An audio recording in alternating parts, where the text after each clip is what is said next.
My name is Dr. Evan Reed. I worked in the deepest levels of Area 51. Not the hangars everyone jokes about, but the ones that don't appear on any map. Down there, we didn't study alien life. We tried to bring it back. I was told it was just neural mapping, harmless, scientific reconstruction. But the night I saw the body move, the night its eyes opened, I realized we were doing something we couldn't control. The thing wasn't breathing on its own. It was remembering, and it looked at me like it knew exactly who I was. Since then, I've been running. The official reports say I died in the fire that destroyed Sector 7. Maybe that's true. Maybe part of me did die there. But before they find me again, I need to tell you what I saw. Because the dead we brought back weren't the first ones to arrive here. The letter arrived in a plain white envelope. No logo, no return address. Inside was a single page with a seal I had never seen before. Department of Advanced Biological Systems, Clearance Level 7. At first I thought it was a mistake. My work had been theoretical. Neural reconstruction, mapping damaged brain tissue using electromagnetic pulses. Nothing that would interest the military. But then I saw the signature at the bottom. Colonel Hayes. I had heard that name whispered at conferences, always followed by silence. 3 weeks later, I was flown to Nevada. A black transport van waited at the airport, windows tinted dark enough to erase the world outside. The driver didn't speak. When I tried to ask where we were going, he handed me a document marked, "For eyes only." I was to surrender all electronic devices and sign an agreement that I would never discuss anything I saw or heard, under penalty of permanent removal.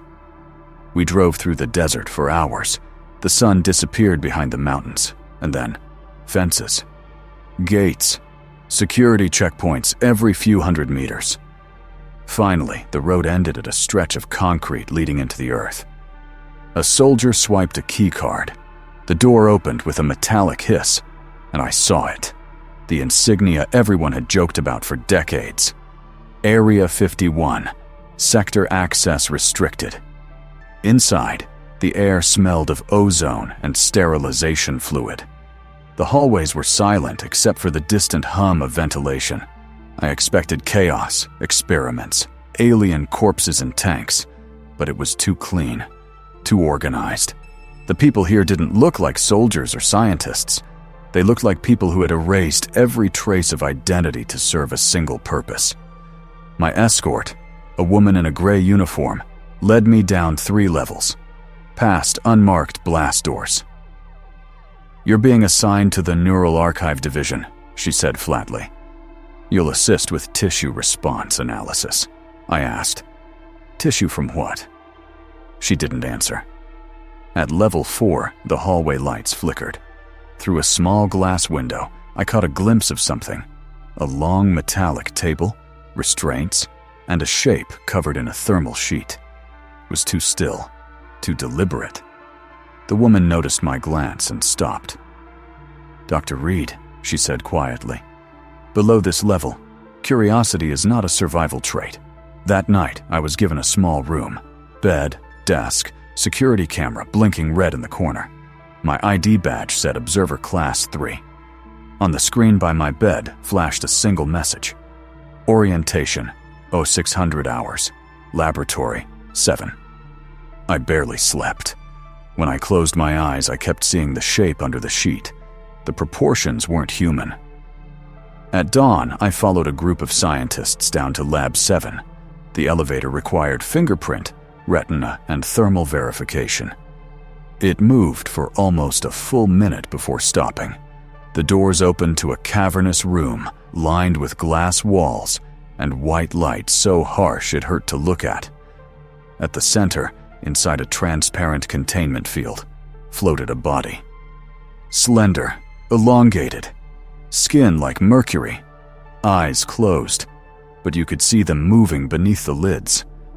Colonel Hayes stood beside it, arms crossed. "You're here to measure memory reactivation," he said. "Memory?" I asked. He smiled without humor.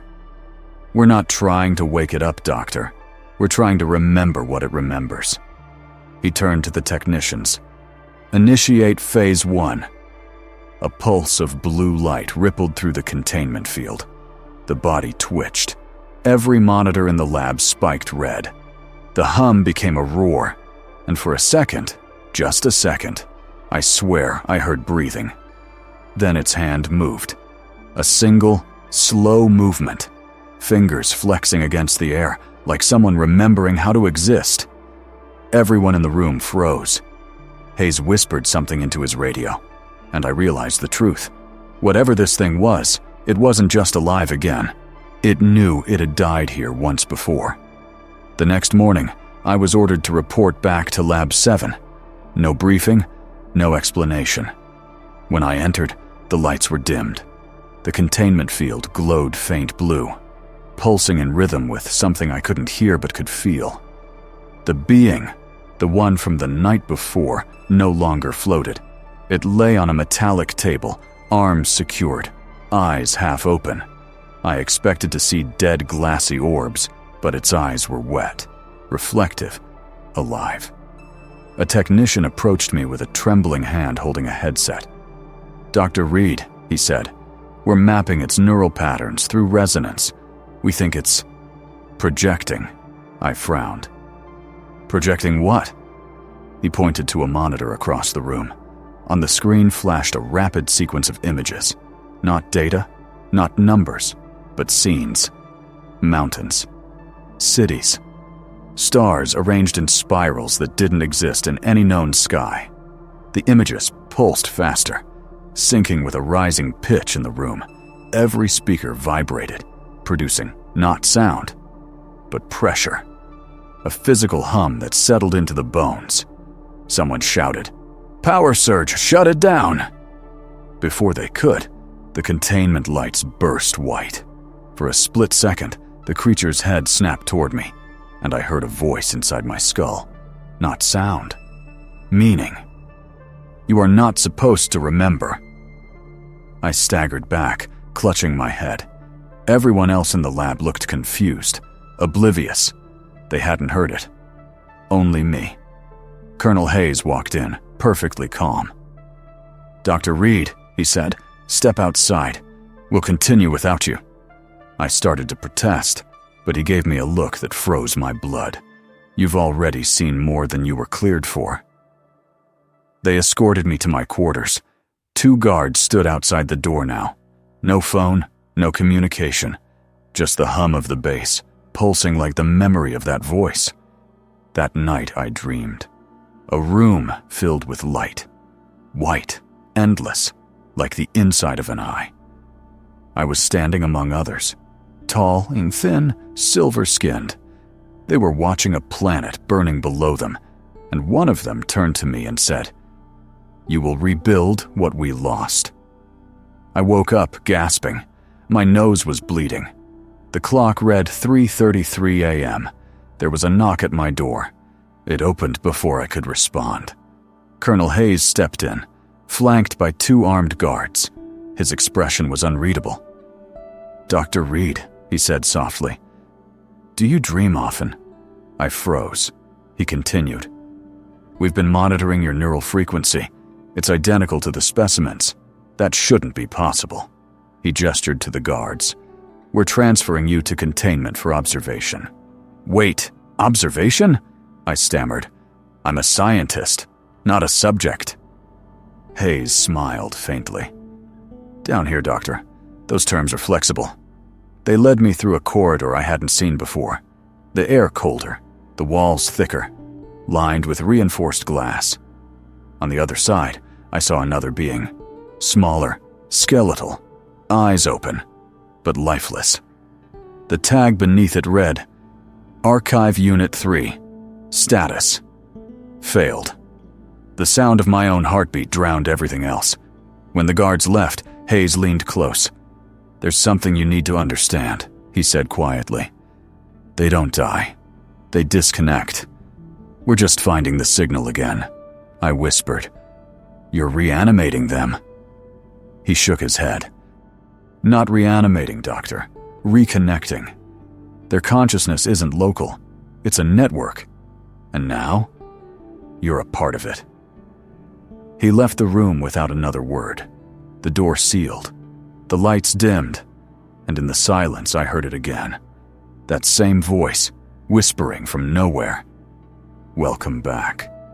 The next day, they moved me to a smaller lab, one with no windows, no clocks, and only one entrance.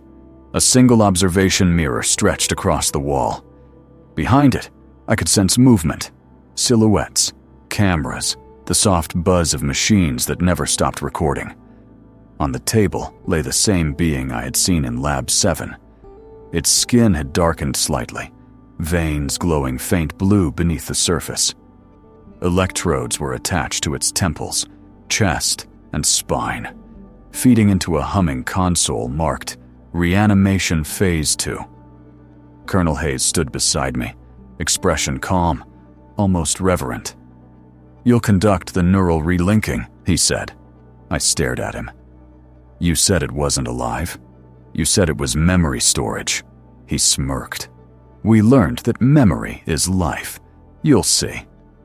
They placed a small metallic circlet on my head, a neural relay interface. My pulse quickened as I realized it was tuned to the same frequency as the creatures. Begin synchronization, Hayes ordered. The lights dimmed. A low vibration filled the room, crawling up my spine. The console displayed two overlapping waveforms, mine and its. They began to pulse in unison. Then, like a floodgate opening, I felt it. A rush of soundless noise. Voices, visions, fragments of alien worlds, metal towers spiraling into black skies, oceans that reflected no light, cities growing like coral under electric storms. My hands clenched involuntarily. The pulse in my skull aligned with the hum of the machines. Someone shouted behind the glass, "Neural overload! Pull him out!"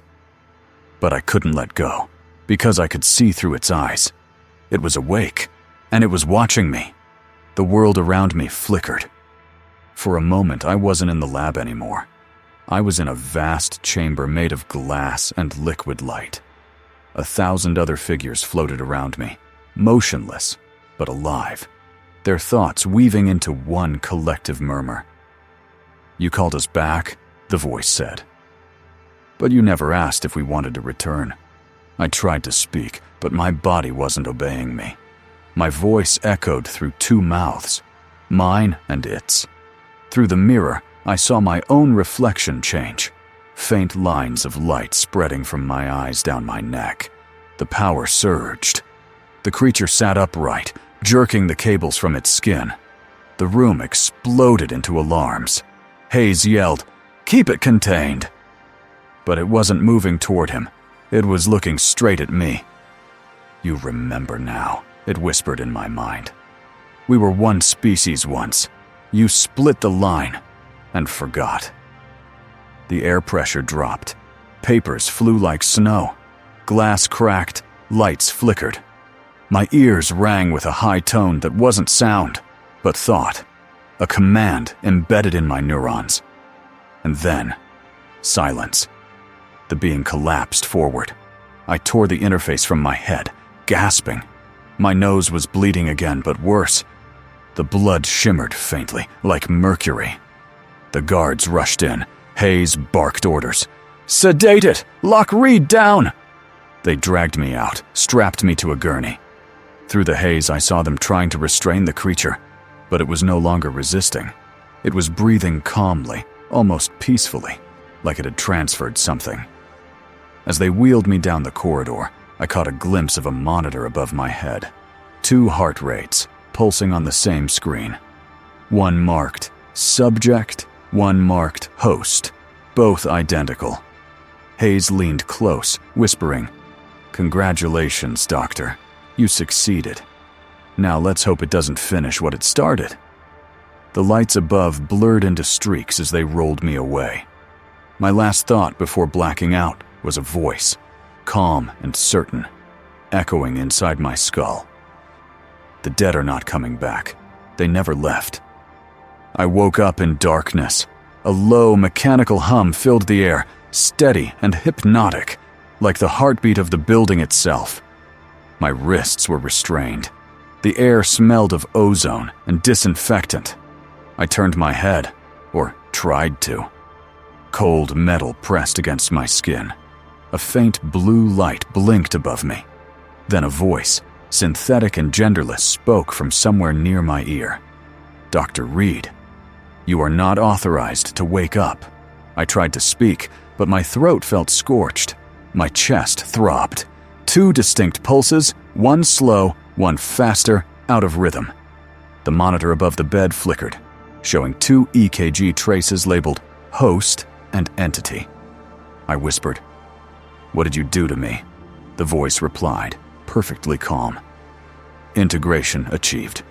Subject survival probability, 37%. I ripped the tubes from my arms, staggering upright. My reflection on the steel wall made my stomach twist. Faint, luminous veins pulsed along my neck, glowing in rhythm with the alien heartbeat. The door slid open. A nurse in gray scrubs entered, but her eyes were wrong. Blank, dilated, motionless. She walked toward me mechanically and said, "Dr. Hayes requests your presence in Containment Sector 3. I stumbled after her, my bare feet echoing on the metal floor. The corridors were different now. Dimmer, colder. Behind glass partitions, I saw the remains of the lab from before.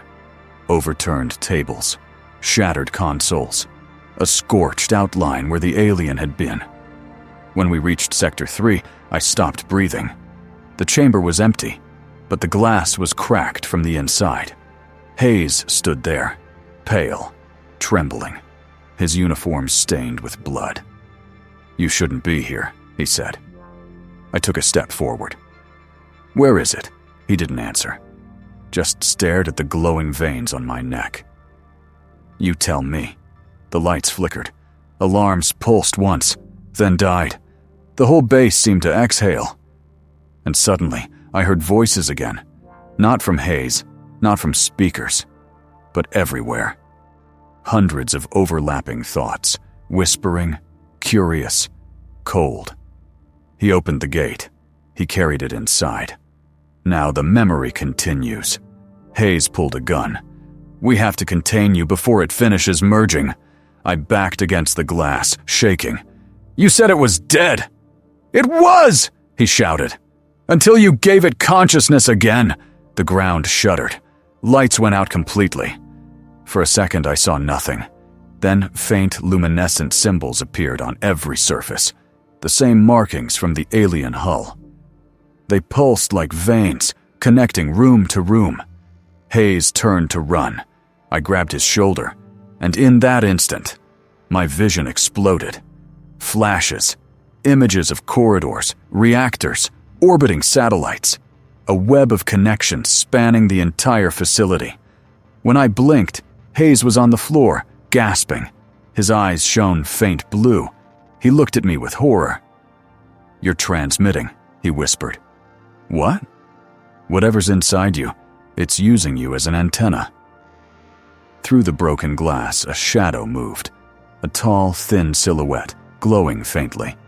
The alien, or something wearing its shape, stepped out of the dark. No cables, no machines, just the same steady pulse that beat inside my chest. Hayes raised his weapon, but the creature didn't move. It looked directly at me. "They fear what they built," it said in my head. "You are the proof that death was never ours." Hayes fired. The bullet passed through light. The creature vanished. Then the alarms returned. Red lights flashing, mechanical doors sealing one by one. A voice over the intercom screamed, "Containment breach! All units evacuate! Reed is compromised!" I stood frozen. My reflection in the broken glass no longer looked human. Faint light flickered behind my pupils, like a second pair of eyes. And deep inside my ribs, the second heartbeat slowed. Almost like it was listening. When I woke again, I couldn't tell if it was morning or another simulation. The ceiling above me glowed with artificial daylight. Soft, warm, fake. I lay on a narrow bed inside what looked like an isolation ward. My wrists were strapped, but my veins no longer glowed. For a moment, I thought it was over.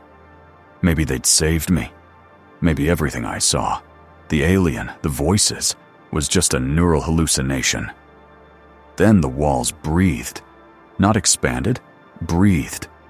A subtle rhythm, as if the entire room inhaled and exhaled. The lights flickered in sync with my pulse, and behind the glass, 3 silhouettes watched.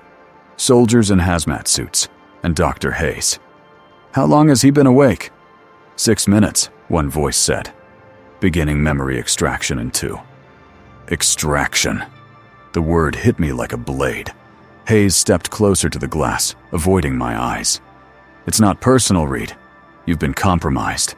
Whatever's inside you isn't you anymore." I struggled against the restraints.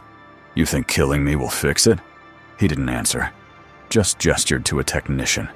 The machine beside me came alive, humming, spinning, projecting faint holograms of neural maps.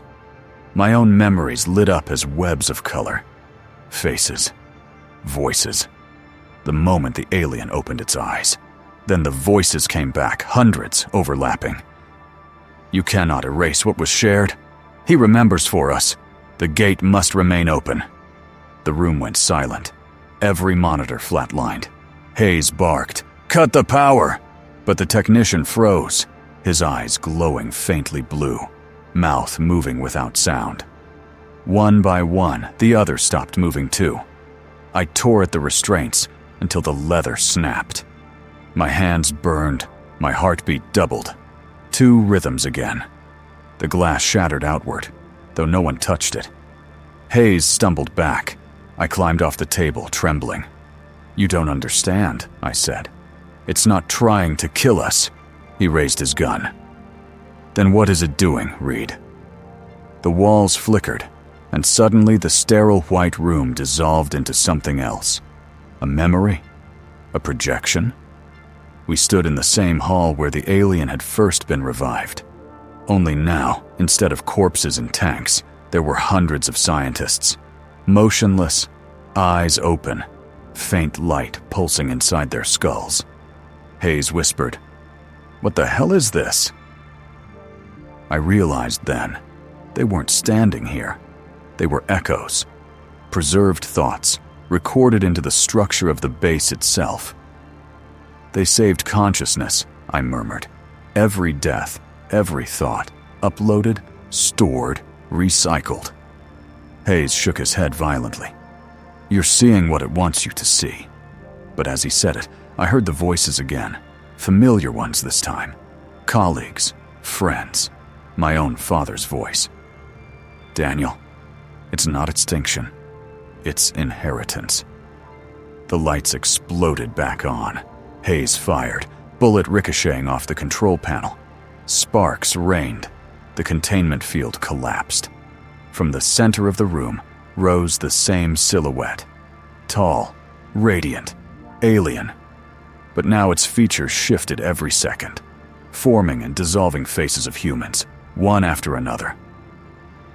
"We were never separate," it said in my head. "You built the bridge, Daniel." I felt my chest seize. Both hearts beat in unison, and in that instant I saw everything. The laboratory's design, the hidden servers beneath Area 51, the network of memory vaults stretching across the desert, the plan to archive humanity before it destroyed itself. The aliens spoke again, softer now. They called it resurrection. You called it death. But both mean preservation. Hayes fell to his knees, trembling. "You're not God," he whispered. The entity turned its gaze toward him. "No, but neither are you." The alarm screamed again. Red lights, mechanical voices counting down. "Facility purge in T-120 seconds. Hayes looked at me. "If you stay, you die. If you leave, it spreads." I reached out to him. Then maybe that's what needs to happen. The countdown hit 60. The walls began to melt, not from fire, but from light, pure and white, eating everything in silence. As the wave reached us, the voices all spoke as one. Erase the body. Keep the memory.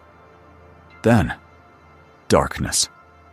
When I opened my eyes again, I was standing in the middle of the Nevada desert. The sky burned orange. In the distance, nothing. No base, no wreckage.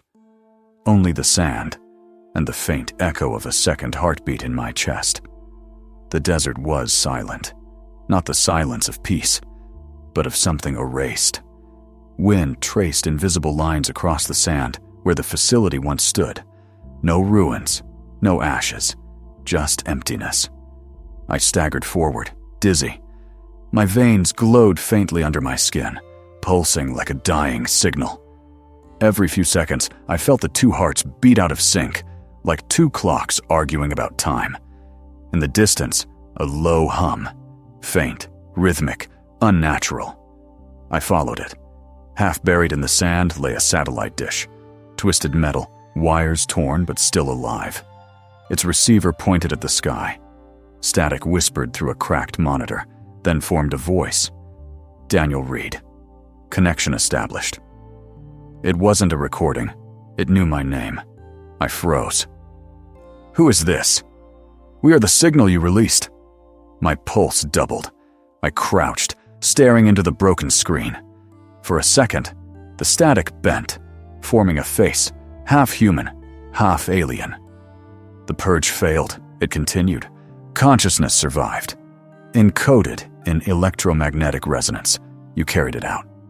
I whispered, that can't be. The lab, it was destroyed. Matter was destroyed. Data was not. The monitor flickered, switching through channels. Images of cities, traffic cameras, phone feeds, satellites. Everywhere, the same flicker, the same pulse. You opened the gate, it said. Now the world remembers. I stumbled back. On every screen, every transmission frequency, the same sequence of flashes I'd seen in the alien's chamber. A pattern. And within it, faces. People I knew. People long dead. My stomach turned. You're spreading, I said quietly. You're using our systems. Not spreading, the voice corrected. Awakening. The air shimmered with static. The broken dish began rotating by itself, reorienting toward the sun. The broadcast begins, the signal said. They will see what you saw. I screamed. You'll destroy them? No, Daniel. They destroyed themselves long ago. We are only reminding them. Suddenly, pain shot through my skull. I collapsed to my knees, clutching my head. My vision split. The desert faded, replaced by endless screens, thousands of them, each showing a different person watching their device. And through all their eyes, I saw myself. A man in the desert, covered in light, two hearts beating. I realized they weren't watching me. They were seeing through me. You are the carrier, the signal said. The bridge between flesh and memory. No, I muttered. You used me. We became you. The words echoed inside my skull until they no longer sounded foreign. They were mine. I saw flashes. New York, Tokyo, Paris, power grids flickering, signals warping, satellites shifting orbit. Every network was infected. Every broadcast infused with the alien pulse. Humanity didn't even notice. To them, it was just another interference, a glitch. But beneath it, the code rewrote itself, one pixel, one neuron at a time. And then I saw her, a little girl in a hospital holding her mother's phone. The screen glowed faint blue. The same pulse, the same whisper. She smiled, eyes turning faintly luminescent. I whispered, "Oh my God." "Not God," the voice replied softly. "Inheritance." Static roared. The dish exploded in sparks. I fell backward. When the light cleared, everything went silent again. The monitor was dead. But in the distance, across the horizon, the lights of Las Vegas shimmered, faint, rhythmic, pulsing in perfect sync with my heartbeat. I walked toward them. I knew what was happening. The signal was no longer in the machines. It was in people. Every electrical impulse, every memory, every dream, all linked by a single pattern. I didn't know if it was the end of humanity or the beginning of something else. But as my second heart pulsed louder, I heard the whisper one last time. "We are awake, Daniel. And so are you." By the time I reached the city, night had fallen, or maybe it had never ended. Las Vegas was a skeleton of light. Towers flickered with the same pale pulse that shimmered in my veins. The streets were almost empty, yet I felt a strange presence, like thousands of eyes staring from behind the glass. I walked past a diner. Inside, the TV glitched every few seconds, faces melting into static before reassembling. On the screen, my own face. It wasn't a broadcast. It was a reflection. I muttered, "No, they can't know." "They do," whispered the voice in my head, calm, familiar, almost kind. "They are you." At first, I thought it was hallucination. Then I saw a man on the opposite sidewalk pause mid-step. His phone vibrated. He lifted it, looked at the flickering screen, then slowly turned his head toward me. His eyes glowed faint blue. I froze. "Hey, are you okay?" He smiled faintly, but his voice overlapped with dozens of others, echoing through the air, out of sync but unified. "We see you, Daniel." Then more phones lit up around me. Windows shimmered. Car dashboards blinked alive. Everywhere, the same rhythm. Everywhere, the signal. My heartbeats quickened. One, then the other, each trying to keep pace with the other, worldly pulse flooding the city. I stumbled into an alley, gasping. In a puddle at my feet, I saw my reflection, both pupils glowing, pulsing faintly. The same pulse that now consumed the skyline. Suddenly, footsteps behind me. "Daniel." I turned. It was Hayes. He looked half dead, burnt on one side, trembling, eyes wide with fury. "I should have killed you," he rasped. "You didn't stop it." I backed away. "You don't understand. It wasn't meant to destroy." He aimed a pistol, the same military sidearm he'd used at the facility. "It's not spreading," he spat. "It's replacing." But before he could fire, a light swept across the alley, soft and blue. People emerged from the street, silent, calm, eyes glowing faintly, walking toward us in unison.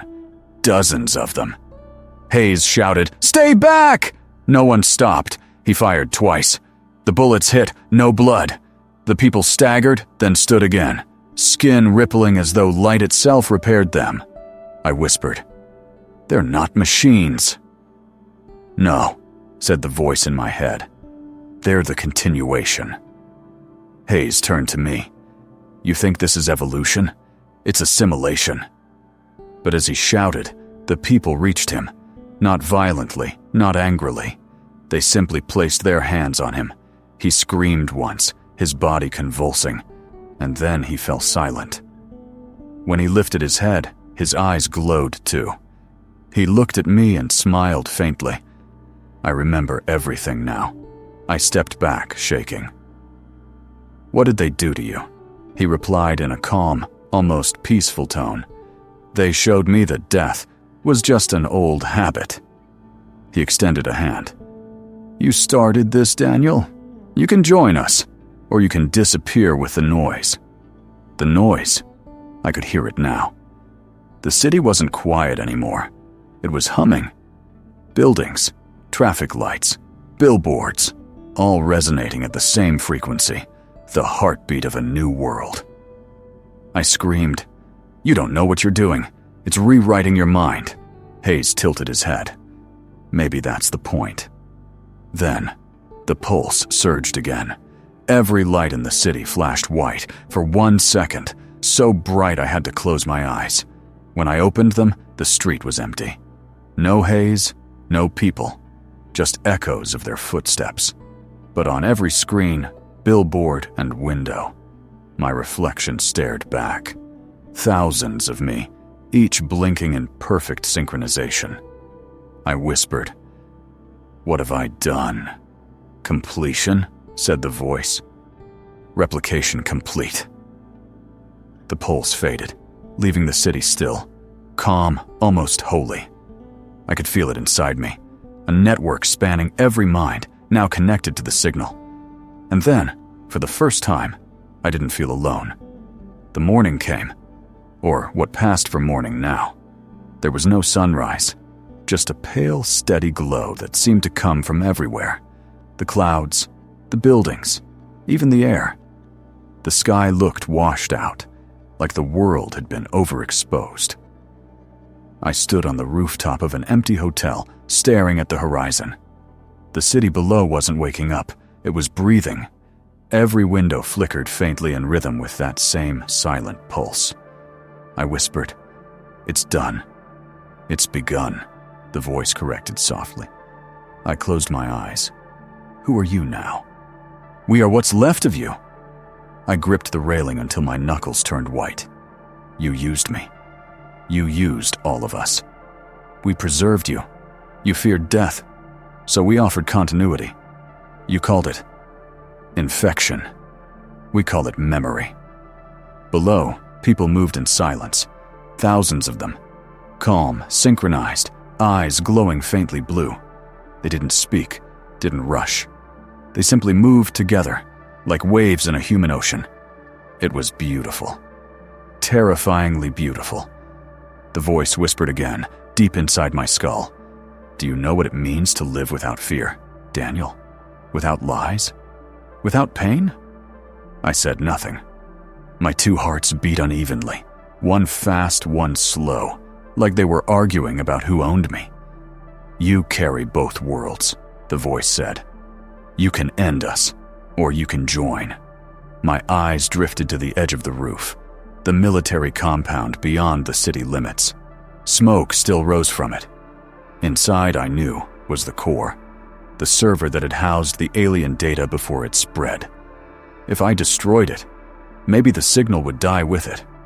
Or maybe it would take what was left of humanity down too. I grabbed a broken radio from my pocket, the one I'd found in the desert days ago. It crackled faintly with static, then the faint trace of my own voice echoed back. They called it resurrection. I froze. It wasn't the alien speaking. It was me, a recording, or an echo. And maybe they were right. My throat tightened. For the first time, I realized the truth. I couldn't destroy it, because I was part of it. Every thought I had, every word I spoke, was already within the network. A light flared across the skyline. One of the towers split open, releasing a sphere of blue luminescence that drifted upward like a second sun. The others followed, one by one, rising into the pale sky until there were hundreds, the new stars of this world. "The old light is gone," the voice murmured. "We built our own." I fell to my knees. And what happens now? Now we dream together. I looked up. The air shimmered. Across the rooftops, I could see people looking upward, eyes glowing, faces serene. It was as if they were seeing something invisible to me, a vision, a world beyond the one I knew. I pressed the radio to my lips. If anyone's still out there, if anyone can hear me. Static. Then faintly, a reply. "We hear you, Daniel." But the voice wasn't human anymore. It was thousands of voices speaking in harmony, layered, endless. I realized then, humanity wasn't gone. It had evolved into something collective, something vast. It wasn't hell. It wasn't heaven. It was. The next step, still, I couldn't stop shaking. My heartbeats had finally synchronized, 2 perfect pulses in unison. I could feel the hum of the world inside me. I whispered, "You turned us into a signal." "No," the voice said gently. "You turned yourselves into one long ago. We only made it visible." I stared at the horizon. the new light rising above the dead desert. For the first time, it felt alive. The world didn't need the sun anymore. It was the sun. The last thing I heard before the static faded was a whisper carried through the airwaves. Calm, infinite. You called it the end. We call it the beginning. And as the new dawn rose over the silent, glowing earth, I couldn't tell whether I had saved the world or simply joined it.